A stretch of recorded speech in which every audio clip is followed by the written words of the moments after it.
Good evening, everyone, and welcome to Telling Tales. Here we tell atmospheric stories together through the medium of tabletop role-playing games. It is Monday night, and we are playing Masks of Nyarlathotep, and having a ruddy good time doing so. I am, at least. It is right. Let's do promo stuff. Below the stream are links to our social media, Discord, Patreon, and other streaming platforms. At the very least, you should come join us on the Discord and chat with us and the other people involved in the channel. And that is probably the best place to keep up to date with stream information and such as well. At some point this month, there is going to be a 5-year anniversary show on the channel. I think it's the 24th. He says, with all it's not on the tab. It's not on the tab. If you join the Discord, it will definitely be a time that it will happen. And also on Halloween evening, the 31st of October, we are going to be having a Halloween game stream. Maybe a slightly earlier start, maybe 7 p.m. British summertime. Yes, that's the time. Yes, 7 p.m. BST. Maybe. This is going well. And I think that's everything. So it's going to be spooky. It's going to be a Jonny game, like a folk horror-y Call of Cthulhu thing. And right, the game. So the group are in New York. They made friends with Jackson Elias in the Peru prologue. They came to New York at his request, and he then was murdered in quite a brutal fashion.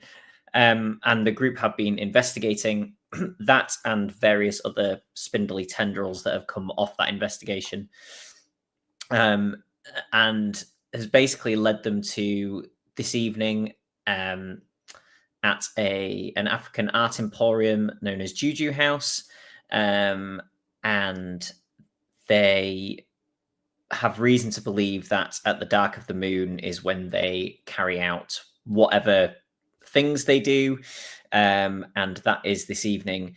They have attempted to get the help of Lieutenant Poole, who is a hopefully non-corrupt police officer rather than Captain Robson, who they believe is corrupt. And a small group of them, 4 of them, have got themselves in position in the disused pawn shop that is attached to Juju House. And the other 2 have gone into a tenement building which overlooks Juju House, with the permission of one of the tenants, and got themselves in a position to be able to see Juju House in the courtyard outside of it. And then whilst in there, this would be a good time to bring Sam on, who plays Mrs. Farwell. Hey, Sam. Hello. Mrs. Farwell overheard the sound of chatting from the sort of kitchen area of the apartment. Yeah. Went over to have a listen, snuck over. Yeah, so we entered the apartment of, as far as we were aware, a young woman who was all by herself in said apartment, who wanted to help us out and utterly failed our psychology roll, so everything was perfectly normal. And went to go and spy on the aforementioned Juju house. And then she went in the other room to get us drinks. Thankfully, we didn't fail a listen roll and noted she was talking to someone, which definitely struck us as, I mean, I think it's safe to say we were a bit on edge at this point. So someone else being here when she said there wasn't someone else here was nerve-wracking. So I snuck over to have a listen and could hear, well, effectively someone saying, them having a conversation about how they were going to deal with us right now. Which is not really what you want to be hearing when you think you're the ones who have gone to the safe space, comparatively, of the two groups. So I stuck around probably to listen a little longer than I should have done. And then I think at the point when he said something like, okay, I'll do it, I was gesturing that we should leave as fast as we can. Thanks, Sam. Let's bring Steve on as well, who is the other person lucky enough to have gone to the safe area of this second floor apartment. So I think, Edwin's kind of been gestured to by Mrs. Farwell that they should leave immediately. Yes. So Edwin heard. We both failed the initial psychology rolls, but yeah, I think we both heard something. But Winifred went over to actually listen. So Edwin is definitely poised to bolt now. Yeah. Cool. Let's bring on John, who plays Merritt Barton. Hey, John. Hi, Jonny. Merritt is in the completely unsafe pawn shop attached to GG House. How's Merritt feeling about the evening ahead? Hopes, dreams, aspirations? He's feeling very uncomfortable. He was a last-minute addition to this group because, well, he's quite good at listening, so he thought that maybe he would be able to, overhear things and help the rest of the group, because the rest of the group, bless them, aren't always the most observant. And then after getting into the building, I realized that I had no points in stealth. So this will go great. As far as how Merritt is feeling, he's not naturally a man of violence, so he doesn't really know how this evening will go, or what he'll do, or what will happen, but he's just glad that Mr. Price and Mrs. Farwell are, sort of behind the line, so to speak, perfectly safe and ready to run for help should it be needed. Perfect. Thank you. Let's bring on Justin, who plays Mr. Farwell. Hey, Justin. Hello. How is Mr. Farwell feeling? Well, I mean, I think confused. I was going to go with confuddled, but I'm not quite sure we're there. I think the whole situation is terrifying, mostly because it's really just unclear, what we're going to do, whether we've done enough to avert some kind of awful cosmic disaster. And I'm not that worried about my wife. I think they'll be fine. I don't see that going wrong. But me and everyone else going towards the shop, I think that it doesn't seem great. The whole thing doesn't seem great. It doesn't seem like we've really got a firm two hands on the situation. It feels like I've got a very tentative grasp on the whole thing. Anyway, yeah, so great, good. Thank you. And finally for this evening, Jack, who plays Ted Hobbs. Hey, Jack. Hiya. How's Ted feeling? You've obviously had a win earlier today with the sort of potential proof of corruption photographs. So maybe cautiously optimistic. Who had one win, more to follow, logically speaking. The dominoes are just stacked to fall now. They're like buses,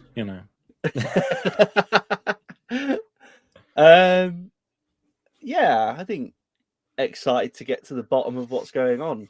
I think Ted is. There's a little bit of danger, but the police are there. We've had that win. They're probably going to hopefully be there and in greater numbers. Now, if we've managed to get that to the right people in time, we've got lookouts in the tenement buildings, which obviously are in no danger whatsoever, so that's fine.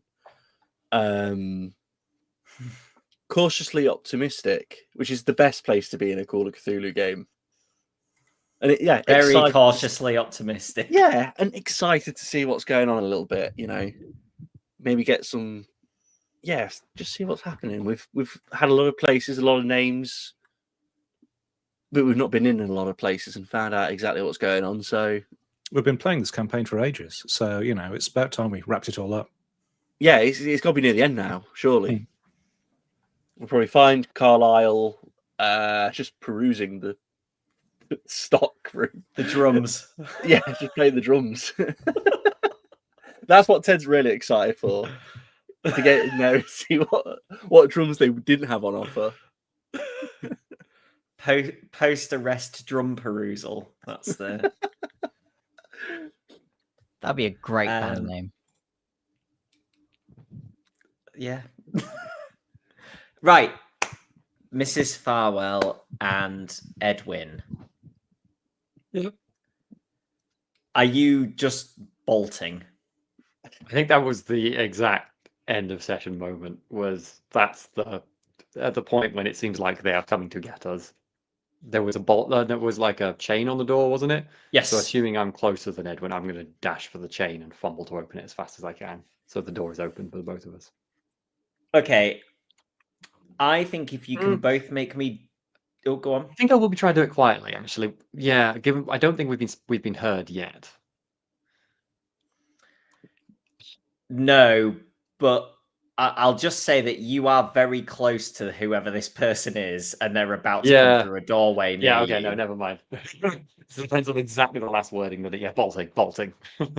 Okay, can you both make me dex rolls, please? Okay. Not the highest of stats. Unless you have something that you think is more sensible for what you want to do, but I think a flat dex is probably... Yeah. I mean, I don't think it'll matter because I rolled a 94. I rolled a 75, which is not. My characters want to die, I think, really, at this point. Okay. You are about to... You've made some distance towards the door. Mrs. Farwell, you've slipped a little on a rug and cost yourself maybe half a step's distance. Wow. And you're about to reach the door and you hear a stop.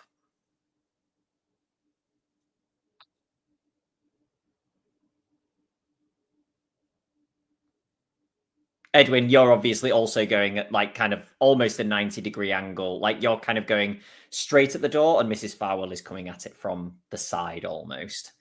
Where does this stop? Is this stop from... This is from basically directly behind Mrs. Farwell in terms of direction. Like from assuming the kitchen. I can't see and I'm not already at the door, I am going to stop. What's the tone of this stop? I know I'm not there, but is it like a shout or a command, or is it like it's a calm command? That's the sort of... You stop for that. Wow, that I will turn around immediately. I mean, I was half considering throwing a chair through the window, but I can't really leave Mrs. Farwell on her own. Oh, Justin, that's... Oh. You could. There's nothing stopping you. Get out my chat, Steve. But I will be reaching. I think when we were sorting out weapons last week, I think we agreed that there was Merritt was getting a crowbar, and I was borrowing a kosh or something, a blackjack from... Yes, I think that was agreed, yeah. So I will be, reaching for that in a slightly, not trying to keep it hidden, but ready. I am turning around to see what this person is doing, and also, presuming they're looking at me, maybe I have to use a sleight of hand here. I'm going to reach for something I have in my possession, which might actually be quite helpful. I have, as part of my prop kit for the magic stuff that I do, I have a chemical light / smoke maker, which I think I might be reaching for with the intention of using to cause some chaos in this room in a moment. But I'm trying to do it very subtly as I turn around. If you need me to make a sleight of hand, it's fine. Yeah, I think that would be good. Kept that one quiet. I haven't needed it so far. As you turn around and Edwin can see that this person is wearing one of the red headdresses. So I've rolled a 99. I have 60 as sleight of hand, so it's not a fumble, but I would like to push if I can, because this is getting ridiculous. Pushing when he rolled a 99. It's not a fumble. He can't roll 99 twice. Precisely. Oh, that's the rules. I'm done with failing. That's it. That's the If spirit. I can push Johnny. Yeah. As long as you roll as Yeah, far. that's correct. Exactly. I rolled a 4. Yes. It's a super success. Okay. Spend luck. So Yeah, It's a spend 1. 3 luck. Yeah. Okay. You realize that you have given away the game with what you were trying to do. Mhm. But what you managed to do is basically play it off as almost like a nervous, like a judder or sort of shiver almost. Is he holding a gun? Yes. Yeah, okay. I'm gonna clink the guns there, and then that's my reaction to shudder, like I'm terrified. Yeah. He's not pointing it at either of you, but he's sort of holding it down at his side, and it is cocked. Yeah. That's my terror reaction. Does that mean I have managed to get it in my hand or accessible? Yes. Somehow, this? Yeah. Brilliant. Okay. I'm not using it yet. Waiting for the moment. Did you say Edwin was trying to reach for a blackjack? Yes. Okay. I'm going to say that Edwin doesn't have to make a roll because the guy was much more focused on Mrs. Farwell being nearer the door. Yeah, So he's that makes keeping an eye on Edwin, but out of the corner of his eye almost, rather than... Can we see the other woman? Not at present. Okay, so it's just him. Interesting. But it's reasonably dim lighting in here, and she didn't put a light on in the kitchen when she went in, so she could be standing sort of almost just past the doorway entrance. You wouldn't very easily be able to see her. Dim lighting is good. Okay, have I noticed that Edwin has grabbed is subtly reaching for the blackjack or not? Trying to gauge his intentions, but it's quite difficult with it being dim. Make a spot hidden roll, because you were trying to do something else as well, and I think it was... Yeah.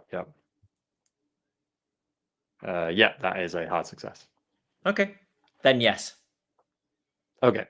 Yeah, I presume Edwin probably hasn't noticed me grab the thing, but I'm going to kind of just keep an eye on Edwin's action, given I know he's got the blackjack.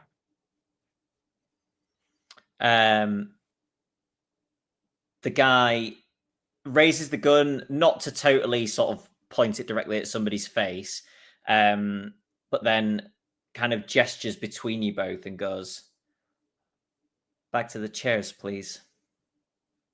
Points to the chairs that are at the window.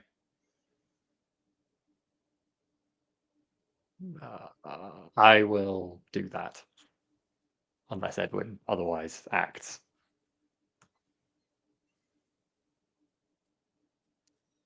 So he is between us? So, no, you are 3 points on an isosceles triangle. Okay, that's cool. So he's the furthest away from you. You two are kind of in a line going towards the door, and he's over here. He has a hard choice of shot, basically, if we both do something. And he's playing it reasonably sensibly. He's at such a distance that you would have a couple of steps before you would be able to get to him.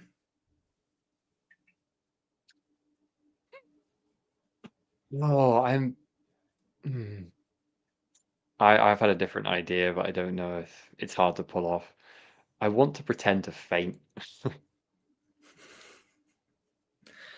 That Oh, I don't know what that would be.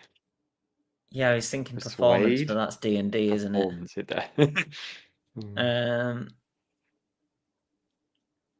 no, it's not fast talk. It's not talking.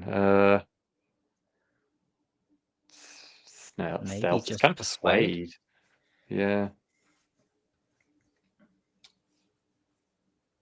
Make Psychology. me a D100 roll, Sam, and tell me what you get. Okay. 26. Okay. Yeah. Are you preambling it with you starting to feel a bit funny, or are you just dropping? I think I'm trying to do it as convincingly as possible. So this is following on from the looking at the gun thing, and then I'm kind of going, and then kind of slightly leaning over a bit, and then just slumping over, like when you go unconscious and you just fall.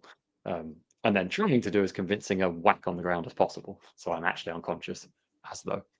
You Okay. do this all the time in our shows. Yeah, exactly. Yeah, okay. You go to the floor and you just hear him go, fine. You to the chair, to Edwin. Oh my god.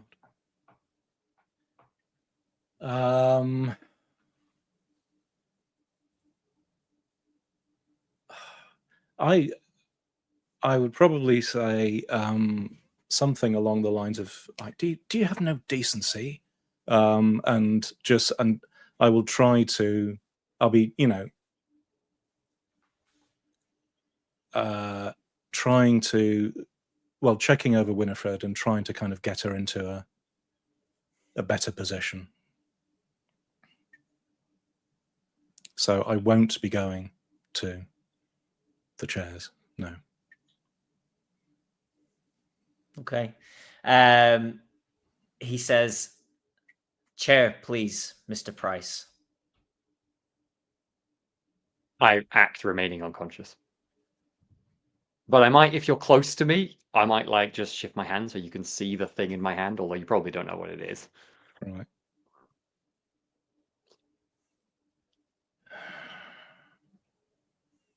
Okay. Well, I will sort of again try to make Winifred comfortable on the ground, and then edge round, keeping looking at this guy, and slowly edge back towards the chairs. The chairs are by the window, right? Yes, you had two kind of positioned at an angle to look out of the window. Are they armchairs or sort of wooden chairs? What sort of? Yeah, they're comfortable Lazy boys. chairs. Oh, drat. That's not the answer I wanted. And he says, we would like you both alive, but it is not a requirement. There would be others. Bear that in mind. Has he moved at all, Jonny, or is he still a distance away from both of us? He's sort of semi-followed Edwin. Okay. Does that So bring us all he's close to he's me? at like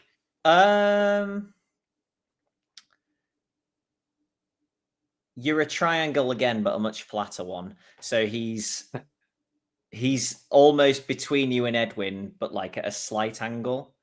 Okay, so he's still But kind of he's got me in a turned. corner, is I? Yeah, he's turned slightly more towards Edwin than you. I'm trying to. So what distance from me is he now? 10 feet. Okay. Oh, it's still too far. That's good.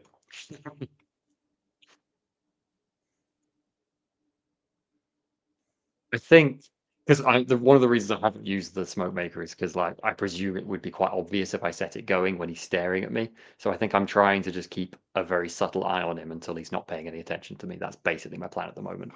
But it sounds like he's still vaguely paying attention. He kind of stands there for a moment and then says, "You come give me a hand with this." And Sam, if Mrs. Farwell's kind of doing a little eye open, you would see the woman come out of the kitchen. And she kind of looks quite shocked to see you on the floor. And says, "Yeah, what?" And he says, "Some rope in the kitchen. Bring it out, please." She heads back into the kitchen and then comes back out with lugging a thing of rope. She looks like she's struggling with. How big is this person? The guy or the woman? The guy. He's not like super muscly. He's quite lean. He's, and probably 5'9", 5'10". And how big are the windows? Big enough for him to fit through. If that's the question. I'm really watching him to gauge at which point he's paying least attention to me. Does he turn away when he says any of this to the woman for a moment, or is he really?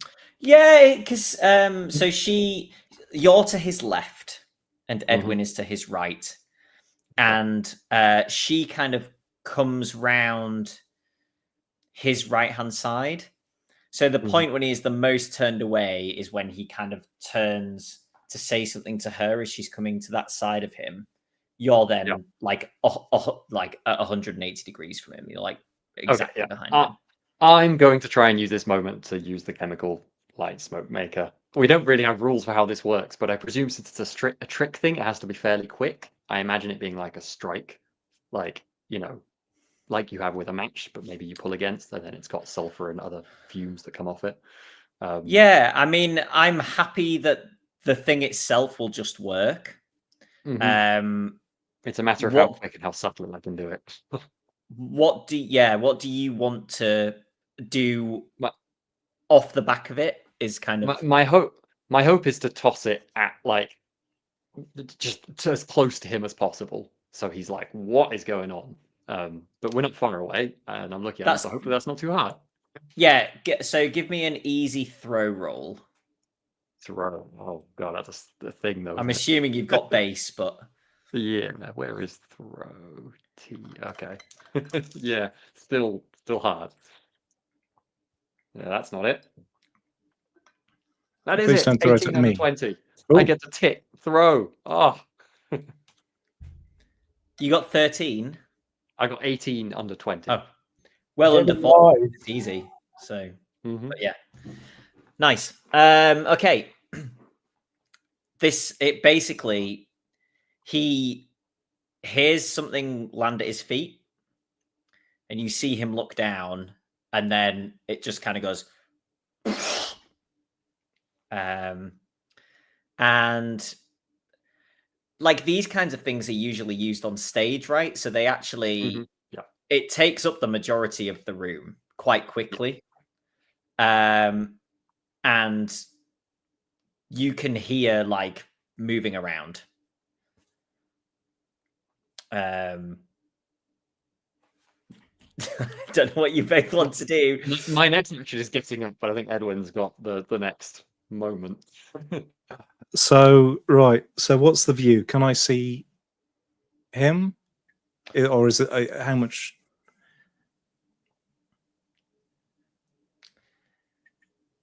There were two things in my head. Yeah. One was if the opportunity arose to try to strike this person. Probably trying to knock the gun out of his hand and break his fingers or something. But if vision is obscured, if like I can't see him, I'm perhaps going to trust that Winifred can find the door. Like if the room is totally obscured, I'll try to get through the window and jump down. Okay. He moves. He's got turned around. I just rolled 100 for him. Oh! So he basically, yeah, he's got himself a little bit turned around. He's not sure where he is in the room. And he is holding the gun kind of up, like out into the room, but he's backing up towards you.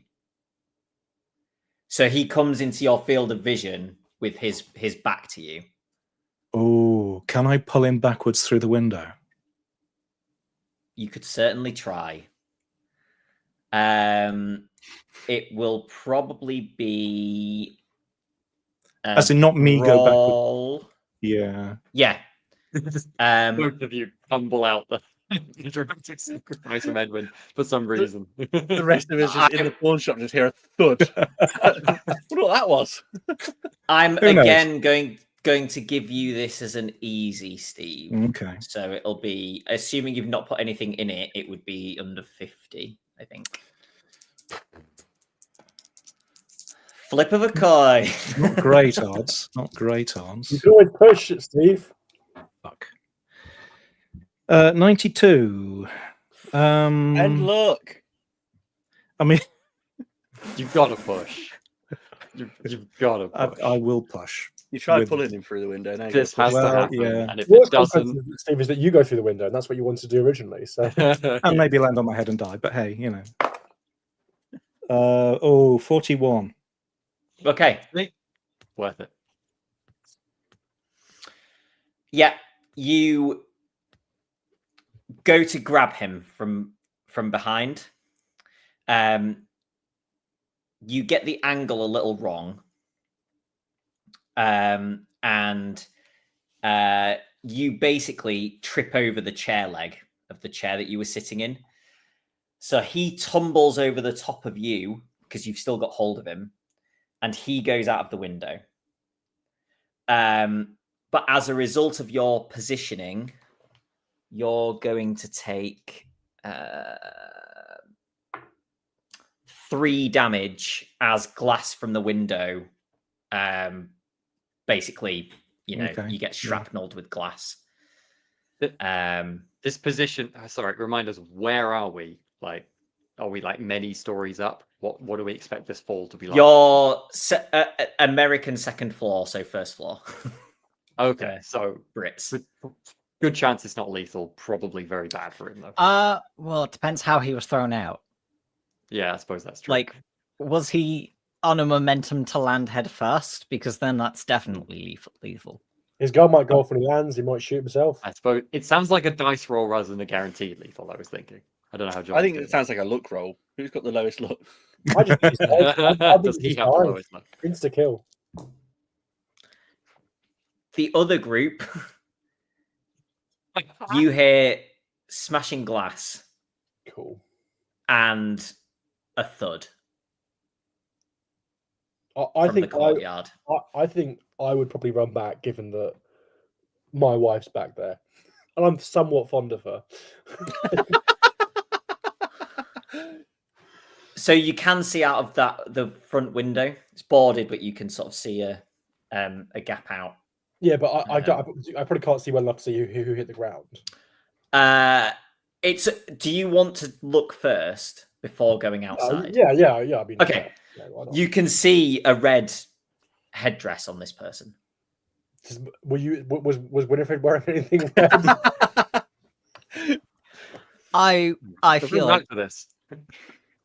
Mrs. Farwell has been avoiding anything red for the entire time we've been Well, here. I mean, like, if they're not moving, if they get up and go back into the building, I would leave to follow them.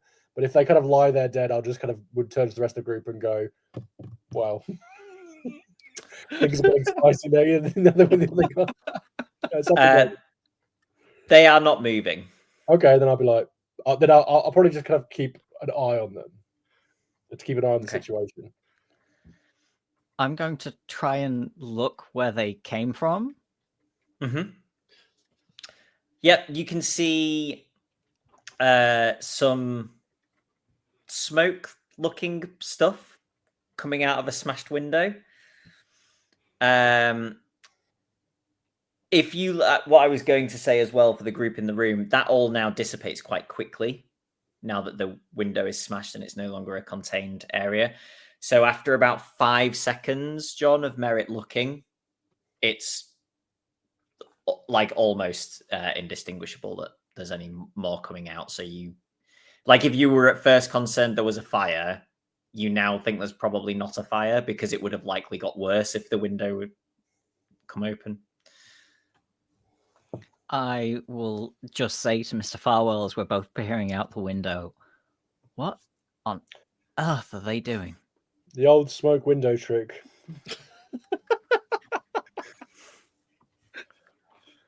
She hasn't done that since Paris. Edwin and Mrs. Farwell. Is that woman visible? Is my first question. Yes, she's put the rope down on the floor and is looking very sheepish. Did the guy Yeah. She says, "I'm so sorry." Who else is in on this? I wasn't in on it exactly. They were threatening us. Can I do a psychology? We didn't. Yeah. I failed. Okay. Yeah. You're not sure. Yeah. But she certainly seems Yeah. reasonably sincere. Well, I was planning on empathizing, but I'm not going to.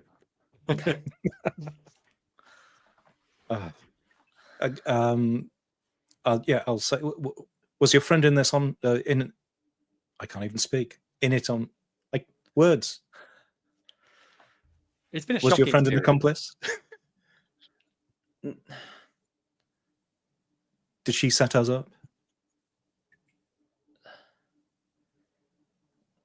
Again, not exactly, but she was threatened to. You knew of this, though. They know everything. Not to everyone. Did you say? Did he say someone else was coming here? Are there others planning to be here? I don't think so. I think they not that I would have done, but they said that I shouldn't hurt you, and they wanted to keep you for something. I'll like glance out the window at the dead man, presumably, and then probably glance back at Edwin and go, "Well, they certainly know something's wrong now. We shouldn't stay here." No, indeed, we need to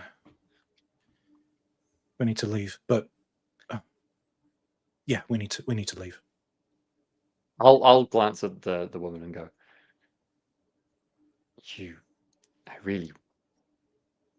there's nothing we can do now, but something will come of this.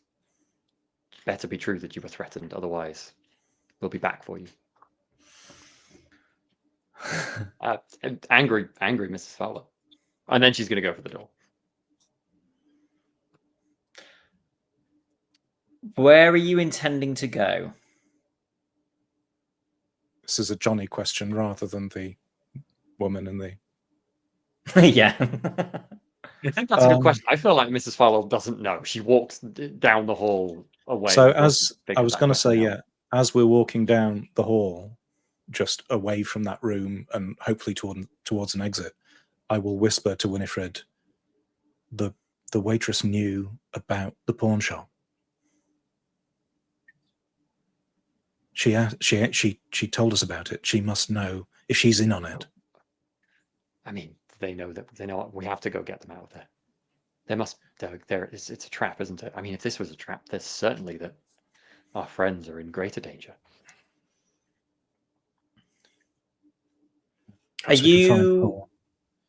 you out of the tenement now and on the street, do you think? I was Have you headed imagining in the outside? stairwell, maybe this Okay. is the conversation. I don't know if we've got to that Yeah, point but yet. we'd definitely be wanting to leave, hopefully, Yeah. maybe via or towards one of Winifred's little sort of, the maps that you've been poring over, and Exactly, yeah. I think getting to a quiet alley spot to have a moment to think, because charging in to the it probably isn't the best way of saving them from our perspective right now. Okay, as you head out of the front of the tenement building, Is there another entrance? If there's a second way out, I might use that. But sorry. There's the window. No, because they are not apart from a fire exit. Yeah, out that's the fine. window. Fastest way out, then that's fine. You both feel somebody basically links arms with both of you. We'll 100% jump and squeal a little bit. And you hear Mrs. Farwell, Mr. Price, a pleasant evening to you both. Do we know And this was? he's basically like, as you were walking, he is carrying on walking with you as if this is a totally normal thing that's going on. do we recognise the voice? Nope. And could I'm like flailing at this person who's trying to grab me. Sorry, Justin. like presumably they walked out in front of where the body is, or No, it's not into the courtyard. They come out onto the Yeah. street on the other side. Yeah. I'm trying to And- physically get away from this person. Okay, he says, please don't worry. I'm here with Lieutenant Poole. Okay, I will immediately relax. I've had quite a trying moment. I think I'll go. It's fair. It's fair. Please introduce Yes. yourself first. I apologize. I was attempting to keep things calm and breezy in case of prying eyes. We understand, but I'm sorry, we were just almost killed. Yes, we're all big fans of your work. And if Merritt and Wilfred are still looking out, you will see a figure dressed all in black appear from the alleyway and basically move the body back out into the alleyway and potentially elsewhere.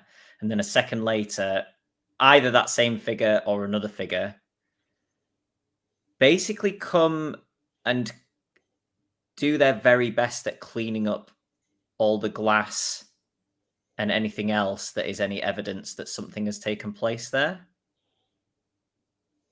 And then they go as well. I think like if me and Barton are able to have a hushed conversation, I think that we can probably surmise that if this has happened, if the situation that Winifred and Price walked into was a trap, that anything could happen. And I would be making sure that I've got my gun in my hand, and also I'll be maybe seeing if we can barricade the door into the alleyway, like maybe with a chair or something, just in case like we have to defend this spot. I don't know. That's what I'm suggesting to Barton, if we could do that quietly, because conceivably that could happen. I mean, I'm pretty sure it's the only way out, apart from the barred windows and the back, which are like, not also an easy way out. There's another door that way, but that's like isn't it locked or something? Currently unlocked, yeah. Yeah. So we'd have to break that down to get out if we wanted to. Yeah. Okay. I've got a crowbar. I can crowbar it open, I suppose. But yeah. Yeah. Yeah. I mean, I think also after if we could do that quietly, that would be one thing, and I would also want to check that door isn't actually open, like because like No, that. it's not. Yeah.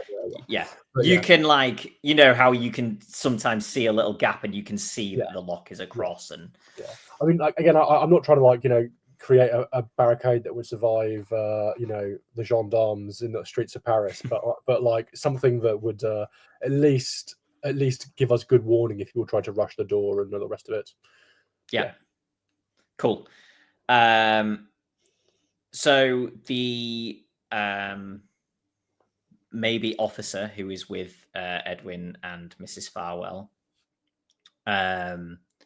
says, there's a few of us around the courtyard, various vantage points. I hope you'll be glad to hear.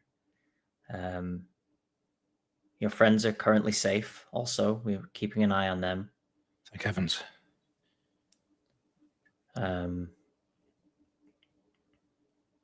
Yeah, Lieutenant Poole would have liked to come and see you both himself, but he thought he should be there in case anything happens.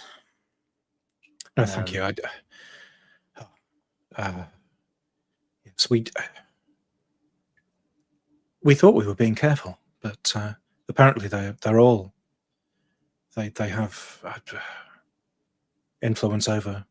Well, it seems everybody we've spoken to. Well, probably with the aid of Robson and his lackeys, and he spits.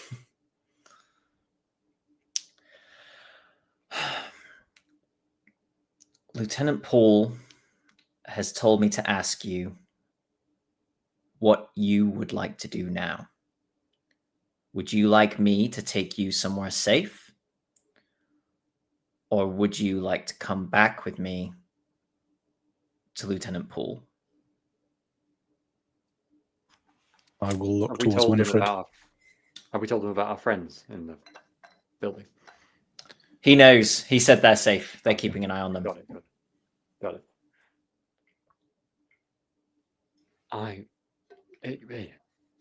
Excuse my this does not mean a lack of faith at all, but I would really like to keep an eye on my husband and my other friends if possible, at all possible. But I don't. I understand that. I don't know how else we can be of help, but I'm sure Mr. Price would agree. We want to help if we can. Yes, although, well, we were terribly lucky there.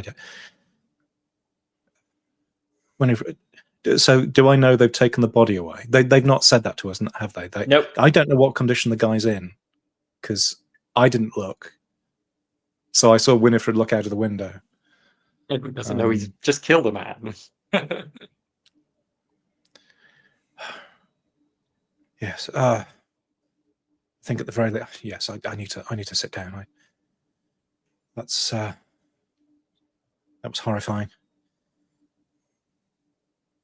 I will. Presumably, we have a moment, just for a second, maybe just to sit down. I think I will put my hand on Edwin's shoulder. Just go, Edwin. You may have saved us both. Thank you.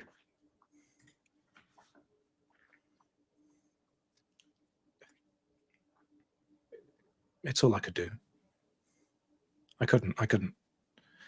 We can't let them win. We can't let them win. We could. And then we'll follow, presumably after we've had this momentary rest. Okay. Did he say his name? Sorry, I just realised I was out of the room for a moment. He hasn't said his name. Okay. I might ask. Yeah. Sorry. If he double crosses us, I will be so cross. Oh, that would be such a bad double bluff. No, don't even. He says Jessup. To me.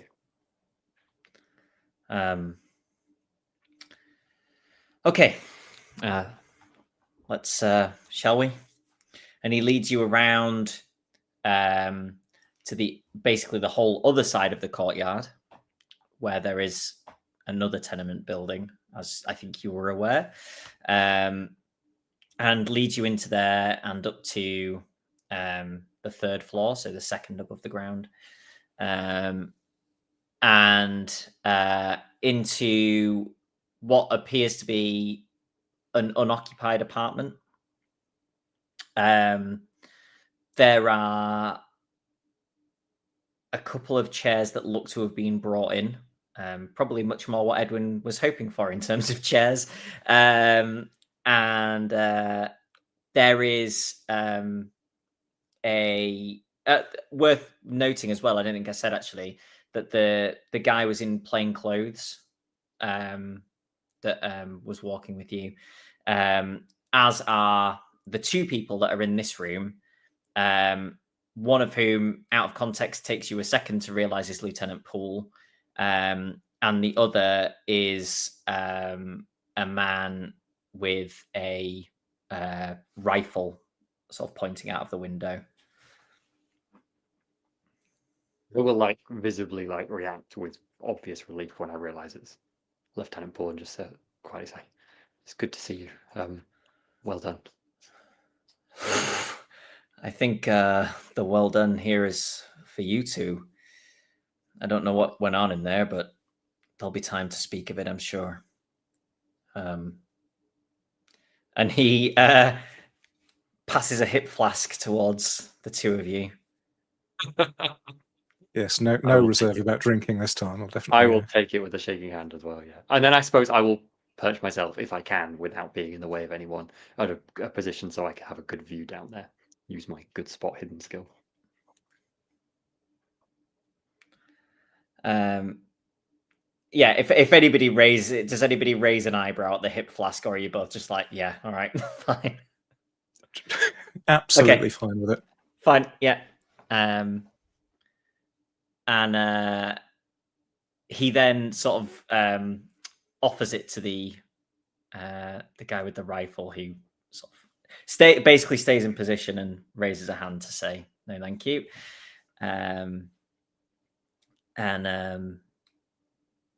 Yeah, okay. So the other group have slightly barricaded. Yeah.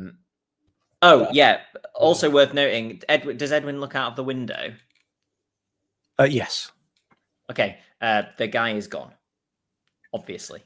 And Mrs. Farwell would also note that the guy is gone. You don't know the situation of that.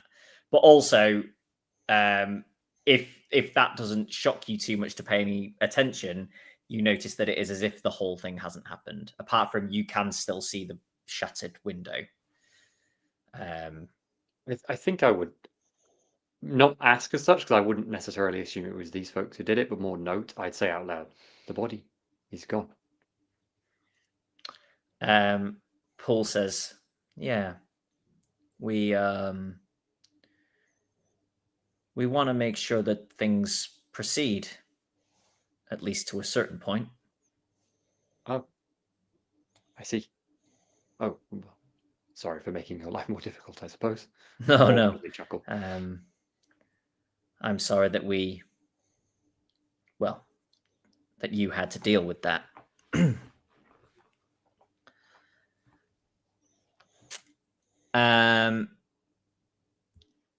Is there anything else that anybody wants to do at present before some time passes?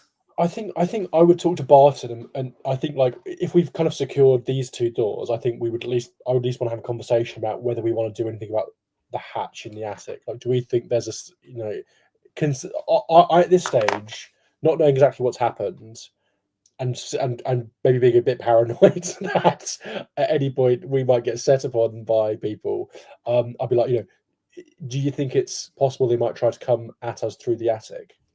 And like whether we want to do anything about that, because it's risky to try and say blockade the attic or move them on top of it because they might hear, but we've got to be aware that it could happen. I agree, though I think if they did try and make a way up, it would make noisy, quite a bit more noise than us making our way down. Maybe, yeah. Did anyone take my? I know that Edwin happily took my blackjack, which I'm very okay with. Did anyone take my crowbar, or do I have that as my toolkit still? So I don't know. I if- think You I- have your crowbar, I think. Yeah, I bought a separate crowbar. Yeah. Okay, sure. That's good to know. Yeah, well, good then. That's. I feel more comfortable having my crowbar, which I think the rules say to treat like a blackjack in terms of combat. If that Cool. makes sense. Yeah. Okay. Okay. No, I think like that. Keep an eye on things. Still have my gun, like, ready to go. I will, once we've finished barricading and we're done chatting, I will actually lie myself down next to the hatch and press my ear to the floor and sort of keep watch or listen. So you went up into Okay. the attic. You're going to sit by the hatch, listen. Oh, I thought we were all in the attic. I thought if you're watching from the window what's happening in the street, I thought maybe might be That's in the shop. In the shop, yeah. But you could go up into the attic and Yeah, do the- in that case, I will make it known that that's what I'm doing. Okay. And I'll go up and effectively keep watch. Okay. Good luck. Sorry, just for Mm. clarity, Jack, Ted was in this building as well, right? Yes. Yes. I think. Okay, sorry, I was just curious. Yeah, if we hadn't originally gone up into the attic, I don't think Ted would have as well, because we know it's a little bit squeaky, and we don't want to necessarily. As far as we're aware, they don't know that we're in here. But I think Ted might have been listening at the wall to see if he could hear anything from Juju House while the other two were looking out the window. Ominous chanting or anything like that. Okay. Some time elapses. For Mrs. Farwell and Edwin, the man at the window is pretty unwavering. He's barely moved a muscle during, He's asleep. let's say, 5 hours have passed.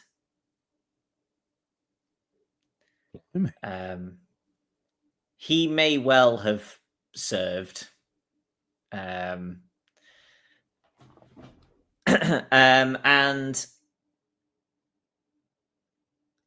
he makes a small movement with his pinky finger. And Paul quietly steps over the window to look out. Over to the window to look out. You can both be in a position to see out of the window as well if you want to be. Yeah, I think I will have been sitting there the whole time, gazing out the window, if I'm not in the way.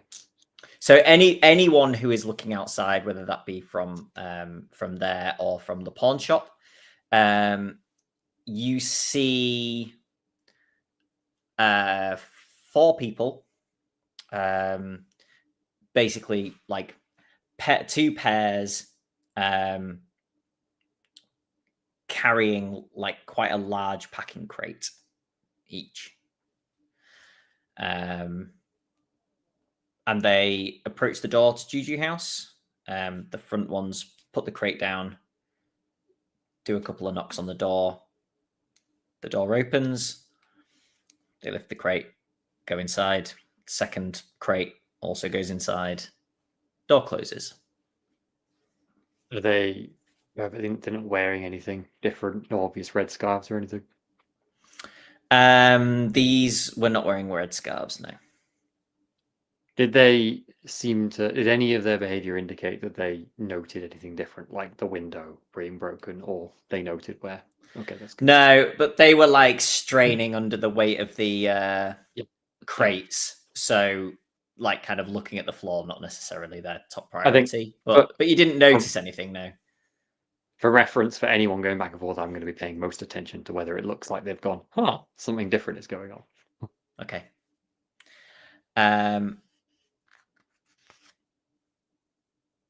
And did they look like the crates that were in Emerson Imports?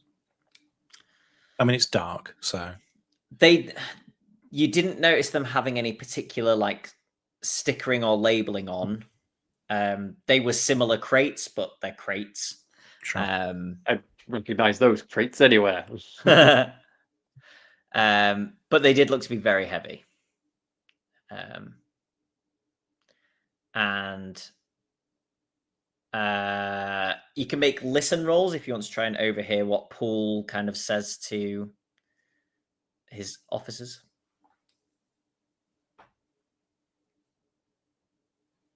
Yes.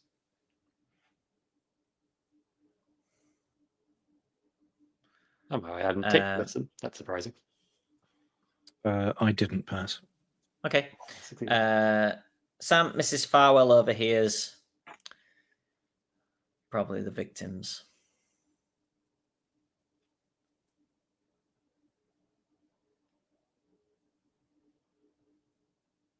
Yeah, no response. Just observing. Some more time passes. John? From Yeah, you would have heard basically a knock at the door. Footsteps to the door opening. And make me a listen roll. which dice feel lucky? Let's look at these ones. Not those ones. That was a 91, so I do not make anything out. Okay. You hear what you think is Silas's voice. And then a couple of polite chuckles from whoever is at the door. And then you hear multiple sets of footsteps go into the shop. Okay. I will not move as yet. Yeah, some more time passes. And about 1 a.m. Justin? I'm just wondering, can people down in the shop here make listen rolls to hear what's going on? Oh, yeah, you could be, yeah. Ted said he had his ear to the wall. Yep. I'd like to have a chance at ticking my listens. Yep.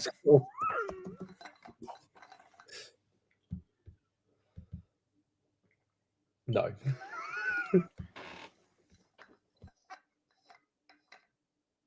I succeed.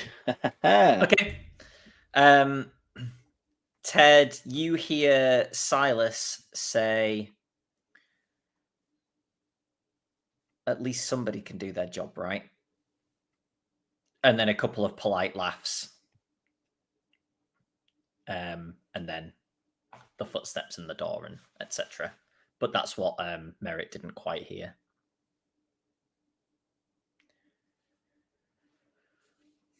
Presumably referencing whoever came flying down to the ground from. It'd be funny if my Ted listen roll. did that too and gave away the whole game. Yeah, around 1 a.m. somebody on their own enters the courtyard, goes up to the door, knocks.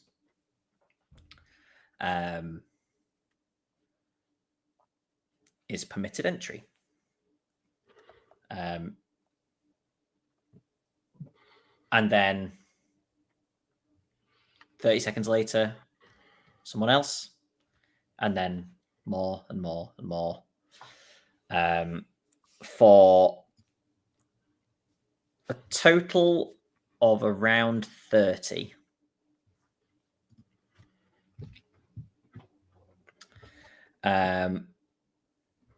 And they all go in one by one on their own? Yes. As the first one arrives, a couple of the people who carried in the crates take position out front of the shop as de facto bouncers. And then, notably, after one of the people goes inside, you assume the last one, they basically tail them in and close the door behind them. And then there is nobody in the courtyard. I'm remembering the scene of like Homer trying to just walk into the stonecutters with the two of them at the door. And he just tries to follow some of them in, and they both just step by and he goes, to walk to them. Try that approach, folks. We ever tried just walking in confidently? Do you want to be in that room? This is about 1:15 a.m. now. Can any of us who have got our ears pressed to the thing hear anything from inside? Like, does it sound like they're in the? So, does it sound like they maybe went down into the basement? okay, make me some listen rolls again. Yeah. John, Justin, and Jack, please. Because that first room didn't seem to hold many people, did it? The shop part of the. If there were 30 people in there, you might hear some noise. I rolled a 3 under 57, so that makes extreme success. Okay. Yeah. I got a 29. 3 is standing over by the corner. Like, I rolled a 69, so that's okay. Not great. Nice. Not really. Jack, what did you get? Sorry. I got a 29 over 25, but seeing as one of us has succeeded, I'm not going to spend any luck. Okay. John, Merritt overhears. Basically, after the first knock at the door, you hear 2 people go, and you can figure from the amount of footsteps they stand outside. And then numerous more people come in. Relatively, there's some chatting going on as they come in, but also after the first one comes in, you hear like a dragging sound, and then like a squeak, and then a heavy drop, which if you were guessing with whatever you've got, like 4% of your roll, a trapdoor being pulled open and dropped to be open. Okay. So you would guess that was obscured by something which has been moved and then opened. Okay.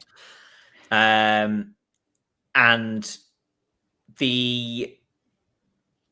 the people are moving in and out, I mean, stop me if you want to do something at any point, like during this. Yeah.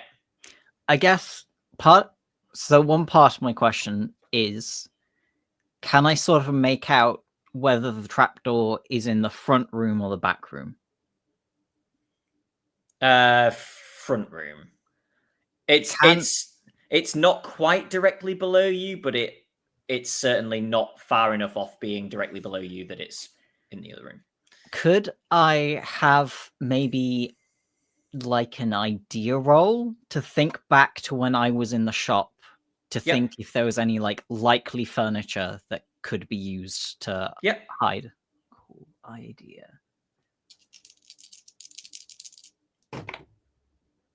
No, I did not make that.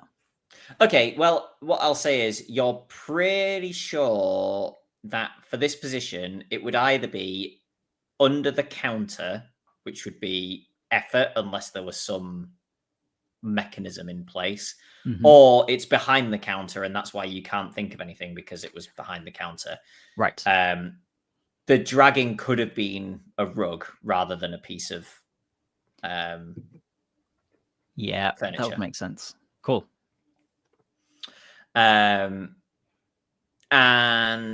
the sort of volume level of conversation never really rises in this room, so you assume as people come in, they're going downstairs. And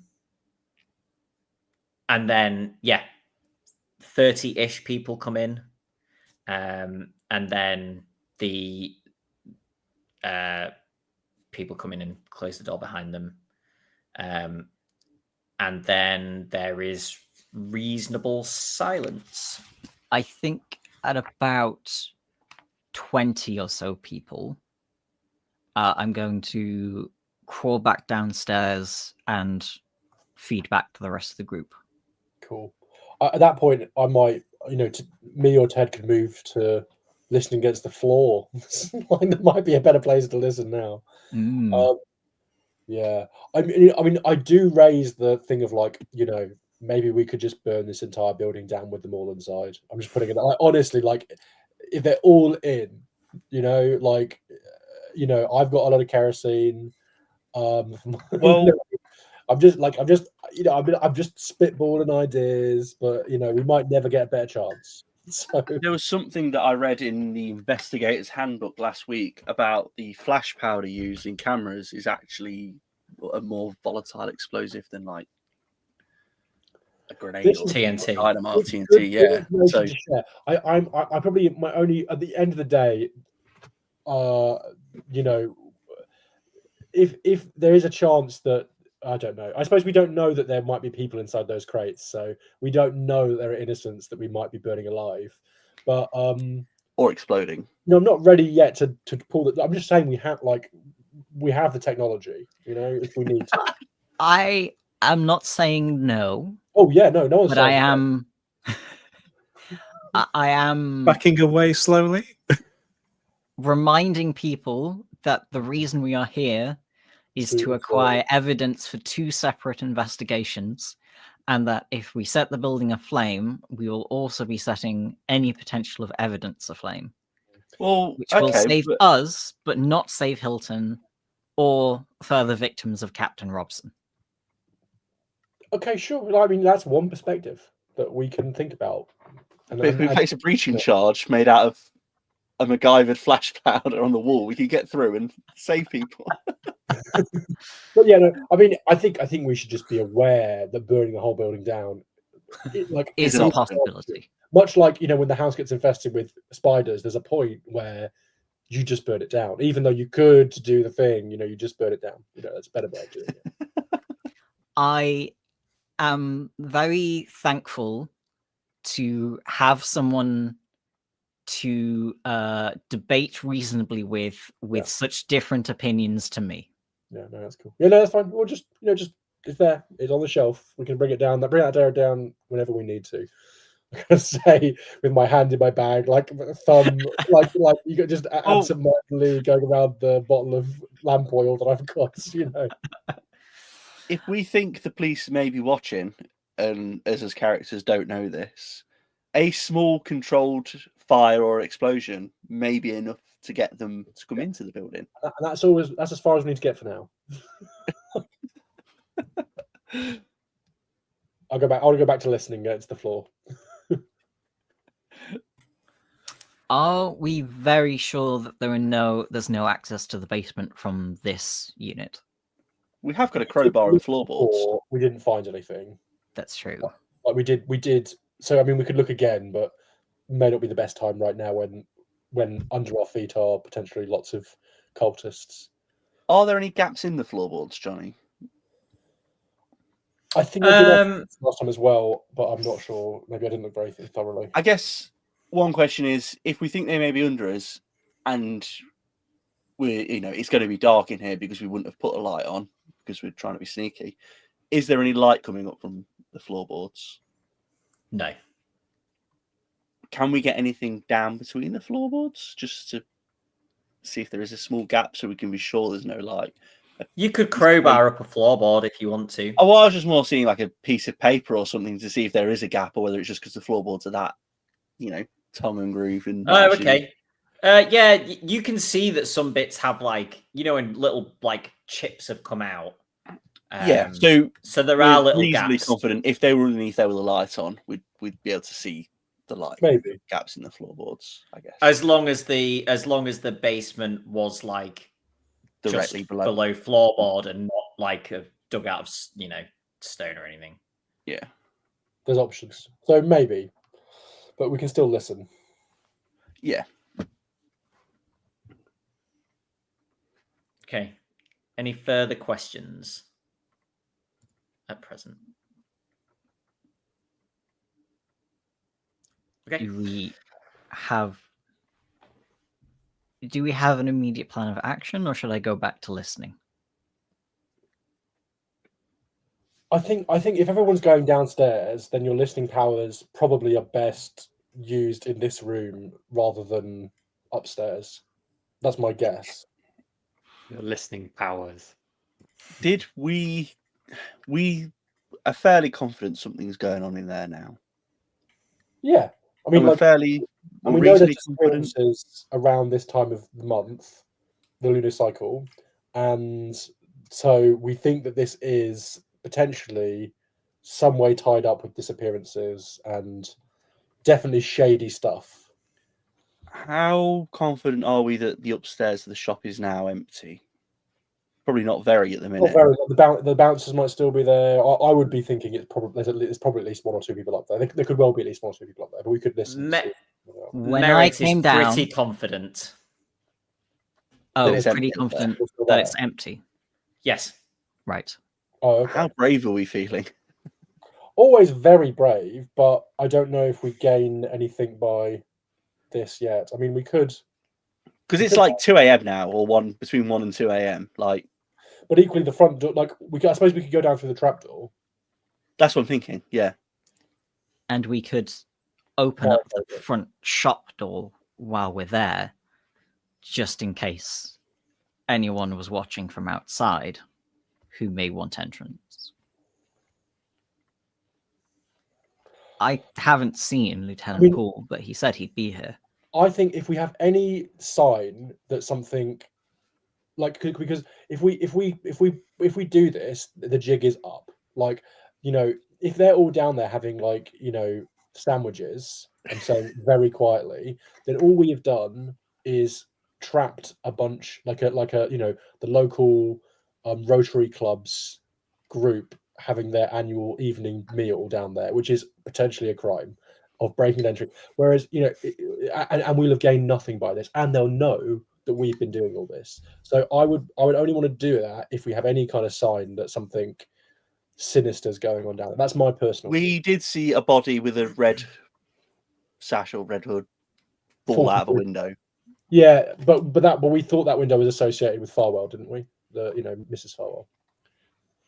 So it's kind of like, you know, that's not great, but, like, you know, like, we have, like, I don't think that's my view. Happy to be overruled. You know, give me. So what you're saying is, so far we're the only ones who have committed any crimes here. You potentially, allegedly. I mean, you know, I know. Mr. Price is not going to endorse wholesale, you know, chucking someone out of a window. I'm sure Mrs. Farwell did the chucking because Mr. Price is far too straight laced to chuck someone out of a window and murder somebody. You know, he's not a killer. Like, but anyway, so I mean, but do you guys disagree? Do you think that this is enough for us to go down there and trap them all down there and?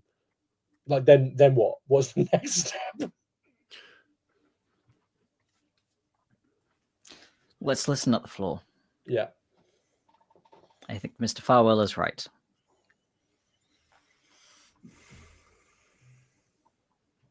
Okay. I'll make my listen roll. Okay.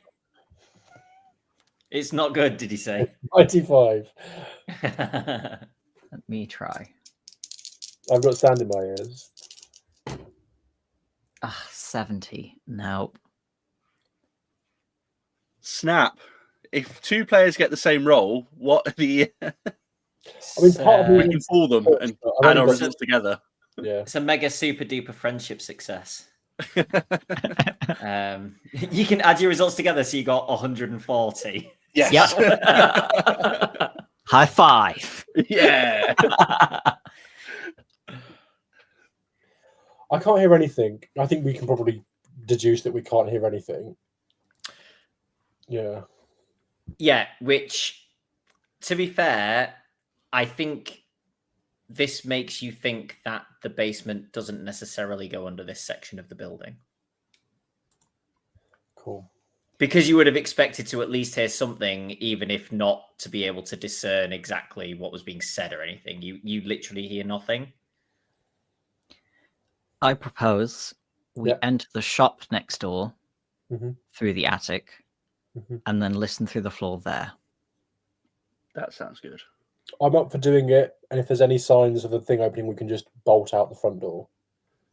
We can also leave someone in this side of the shop listening at the trap door or in the I- attic. I think it's better to keep all three of us together. And All four. Four. We've got Corporal Yeah, Shane. you've got all four of us Shane as together. well. Yeah, and keep Shane. I forgot you're Shane. Yeah, that's Very my quiet. preference is to keep all four of us together. Because I don't know what splitting us up gains us. Because if the jig is up in one of the locations, Well, I guess they can't just lock us all in to this one shop. They'll have to send someone round, and if at the very least we know that Mrs. Farwell and Mr. Price are watching, they can go out the front door of the pawn shop and go, we need help. no, I think my preference would to keep us all together, unless Corporal Shane wants to stay on his own in the house. Saw message Inga. Okay, everybody going up and over. Yeah. Yeah. I'm setting up the rope, or should we say I have set up the rope to tie to something in the attic so that we can. I've got rope, and I can redo the same thing if you want to. Yeah. Cool. Okay, so you open the attic door at the other side, which you hadn't done yet, had you? I don't think. No. Okay, are you quietly doing that and having a peek in? Is that the It's like a sensible thing to do. Look Yes. before we leap. Yeah. okay? Why don't you make a spot hidden roll? Whoever, like, I'll say one person is peering Good in. chance Martin's doing it. I'm happy to try it.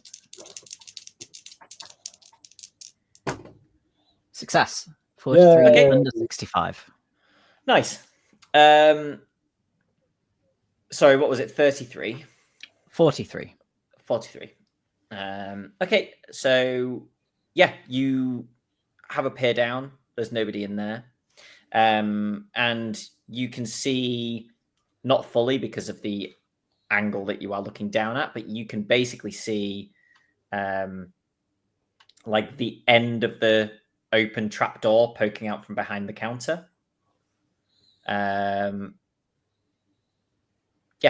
but nobody in there. And you, sorry, Justin.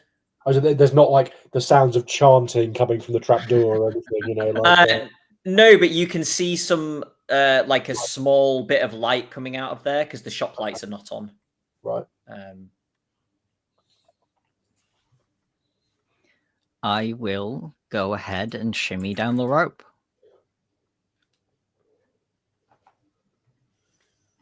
I've still got my gun. Like until I'm shimmying down, I'm ready to Okay. shoot anyone who jumps at Barton. I'm not taking any chances.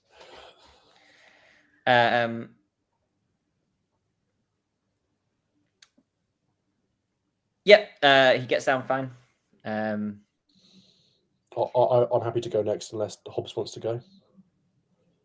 Ted is quite eager to go, but No, yeah. jump on down. I'm just thinking. There's 3 more corpses for the kerosene fireball. Well, I was thinking the order would probably be you next if you've got the gun, and then I'm guessing Corporal Shane has the gun I'll as go well. down. That's fine. I'll So go down, he's that's fine. he's covering the trapdoor while you go down, then I go down, then Shane goes That's down while cool. you cover Yeah. the room with your gun. Yeah. Yep. That's what happens then. Yeah. Okay. So I can't remember. I think it's Justin. A group luck roll, please. So whoever is has Justin. the lowest luck. Why did we keep Miss Fowler with us with his bad luck? He's got a gun. Oh yeah. Send him home. Oh, 100. Yes, I succeed. okay. 25, 27. That's really good. Okay. Wish I could take my luck.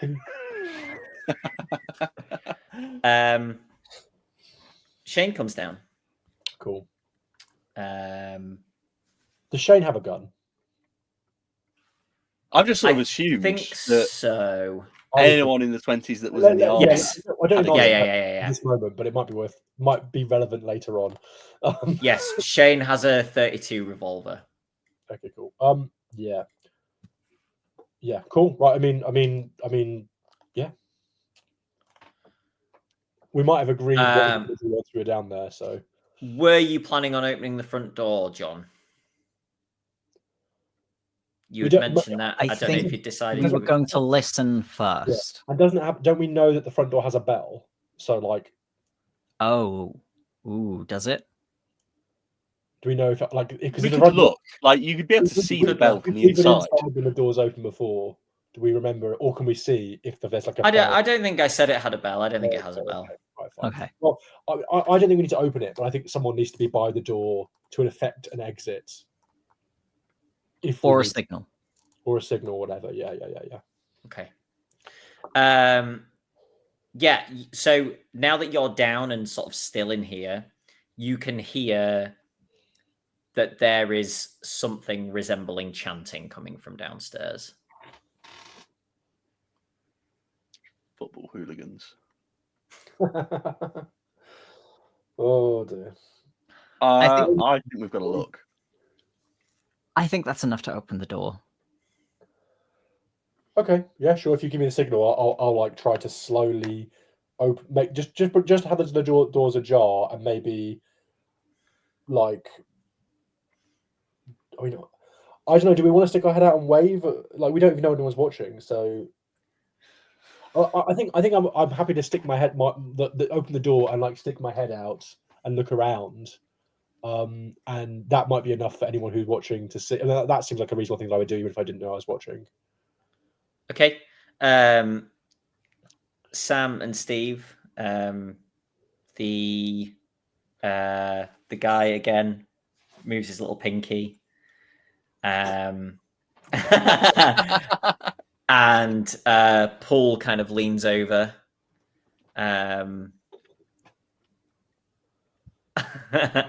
and says,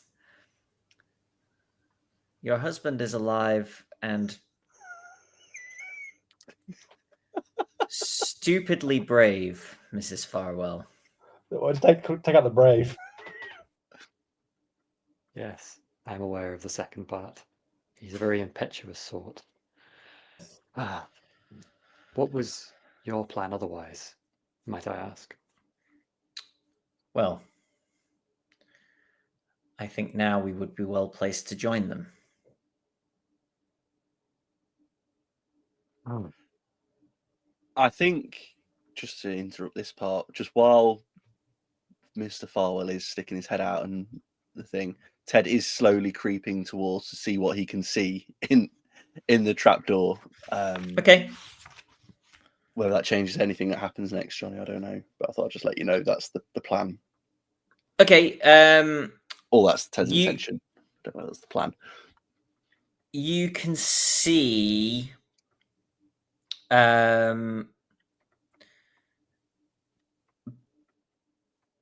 it's basically quite a long stairway down, and then you think it turns off to the right at the bottom, so you can't actually see anything further.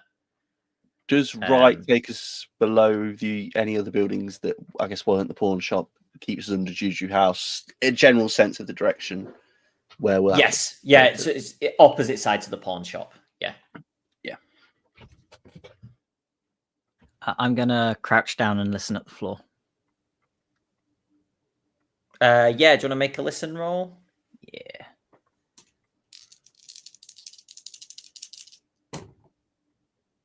$10. Yes, that is a 10. Yeah, definitely chanting.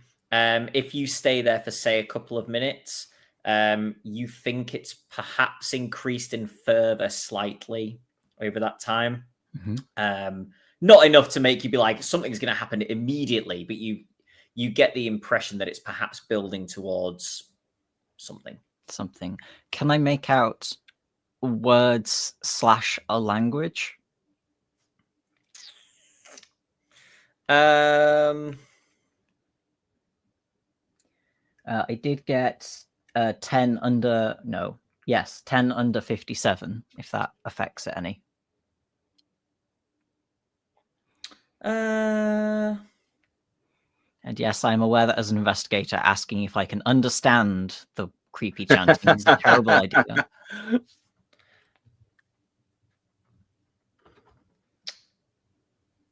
Yeah. Also, make a language roll. We'll call it.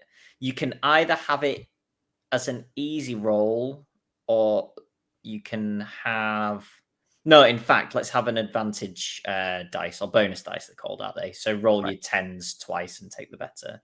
Cool. And we were just doing language as my education, right? Yes. My best is a 12 under 85. Wow. Okay. You think that there's some kind of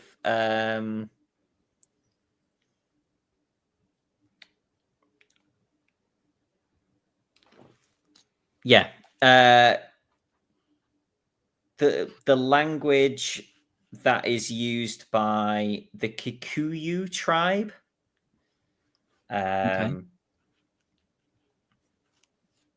You're not too sure what that means in terms of tying it together with anything else that may or may not be going on. I remember doing research about some tribes, but I'm going to file that away for information for later. Cool.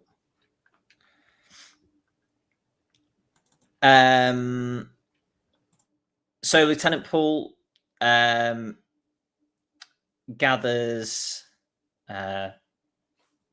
Well, he asks Mrs. Farwell, Mr. Price, do you want to stay here? That would be my advice, but well, as you can tell by my current clothing, I am not working in an official capacity until such a moment as that. Seems like it may be sensible. I think I'll look to Mr. Price with my jaw gritted slightly.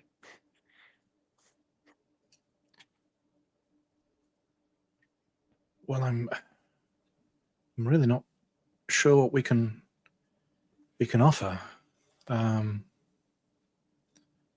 Although maybe, I don't know. I really want to find evidence that ties Robson to this, and potentially there might be something in the shop at the back. But I don't want to get in the way. We've had one lucky escape. There were, 30 of them who went in down there?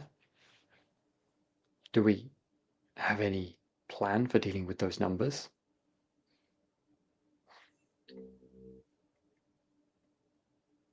Was that a question to Robson here more than anyone else? No, Paul, sorry. Paul. Paul, not Robson. I'm slightly banking on them being a bit of a rabble, Mrs. Farwell, and well, I'm sure there will be some weapons amongst them, but I'm hoping that the arrival of a few guns may keep most of them at bay. Frankly, I feel like you could do with all the help you could get. You may not be wrong. We'll come with you. I say, slightly deciding for Edward. Do you have any more of those theatrics things? Yeah, you see, I've got written down chemical light / smoke make her singular, so I feel like I have used it until I can get rid of it, unfortunately. You don't have a magic something or other that can Spell? do you have a Let's MacGuffin? see.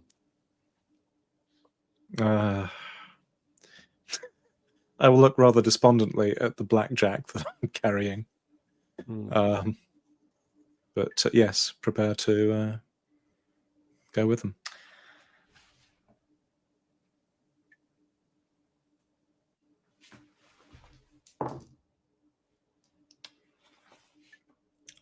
Paul walks over to the guy at the window and reaches round his far side, and you hear like a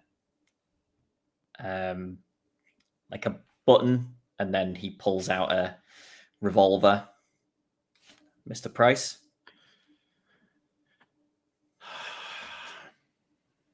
I will take it somewhat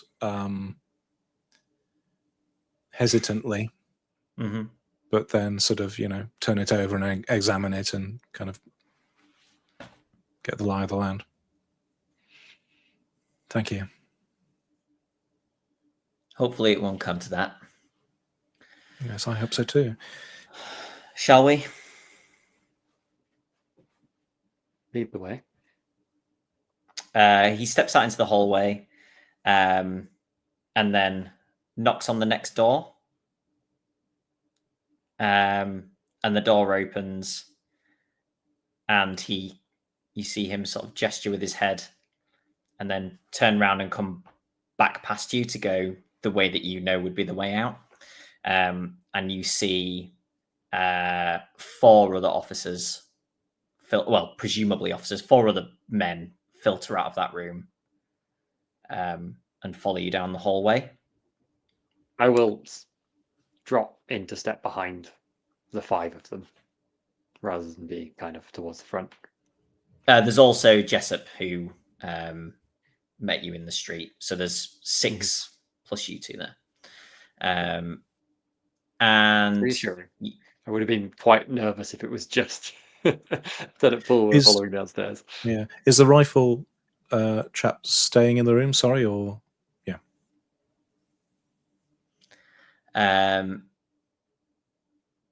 he's staying there. So you head down, and you basically sort of quietly, but not particularly sneaking, because they know that there's nobody in the shop, or if there is somebody in the shop now, you need to go help quickly because your friends and husband are also in the shop. You get to the door, and those in the shop, you see a group of 6 people plus Mrs. Farwell and Edwin. If there wasn't one Mrs. of whom Farwell, is Lieutenant Poole. If Sorry, it wasn't Mrs. Farwell, I might just start shooting. So it's so it's good that she came along, because 6 figures come out of the fucking dark into this alley. What are we gonna do? It's Custer's last stand right here. It's like anyway, never mind. No, that's good. We let them in. Can you imagine how confused the cultists would be to come upstairs and find the police and you having a gunfight in the shop? If anybody looks, you see Poole kind of make a gesture to the upstairs window, and then closes the door. And I think we'll leave it there. Oof. Oh, the cliffhangers get more cliffy. Yeah, I mean, I'm pretty sure tomorrow will be a real anticlimax. Not tomorrow. Next They're just all in the basement playing bridge. Just a note saying, "We got you this time." Oh no. We've just interrupted like a choir practice or something. I mean, if they were onto us sufficiently that they really suspected that we were on, like we were trying to track them down tonight, it would be the perfect ploy for them to do something really. Just set up like amateur dramatics. Yeah, exactly. That they would have plausible excuse to be hiding. I don't want to give Jonny ideas, but Cool. Thanks, everyone. Any questions or comments, put them in the chat and we can discuss them. Links to everything below the stream, our other streaming things, social media, Discord, Patreon. It is sometime after the 25th of September that the 5-year video will come out. And Halloween evening, Friday the 31st of October, we will be doing a little one-shot Halloween game. Should be fun. I think that's everything for now. I suppose it's worth saying as well. Probably we'll mention a lot more about this at the 25th video, but generally speaking, more things might be appearing over the next few months. So keep an eye out for that. The 25th video. On the video after the 25th. I was going to say how we've done more than 25 episodes of this show. To be fair, we don't need to tell people the night when we're actually recording it if it's just a video, do we? It's just that's what we're thinking of it as. They don't care. We'll go out after them. Cool. Thanks, everyone. Anything good in the chat, John? I liked that Max Writer was thinking along exactly the same lines as John. Do they have dynamite feel or like- any grenades? I feel like Max Writer plays similar to you, Justin. Yeah, I mean, it's Max. Please do keep commenting. It's hard. It's like, given the rather apocalyptic tone of lots of Max's comments. I have been like all along. I'm like, maybe I should just buy loads more stuff for this. Max seems to think this is going to be some bloodbath. I mean, yeah, Max has posted about their playthrough of this part of the game. It was just like it went horribly wrong. It went so wrong. I'm like, that Apologies, advice there. surely there'll be something fun. Max's experience was really unusual. Like, you know, I feel like Anytime. I'm having.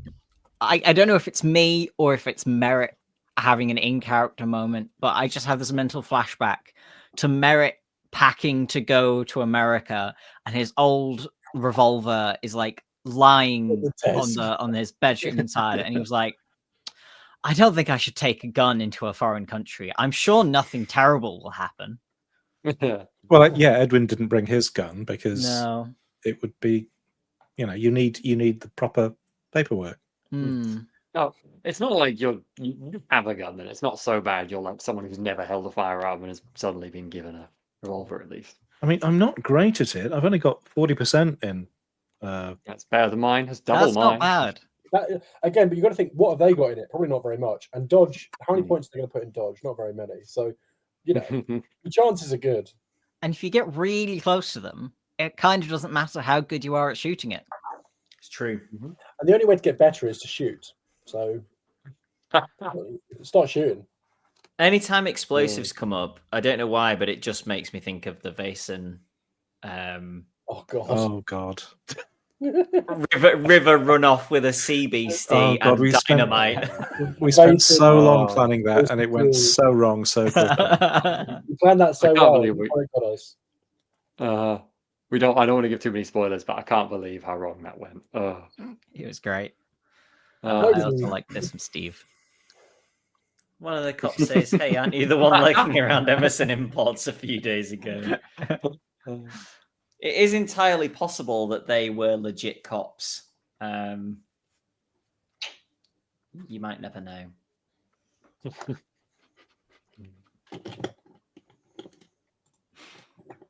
Cool. Cool. Thanks, everyone. We are not playing next week, I don't think, but the week after we should be all good into the basement with Yi. That was fun. I had a lot of fun. Cool. Yeah. Thanks, everybody. We will see you on the 29th. The 5th anniversary video may come out before that, I suppose, potentially. Or it might not.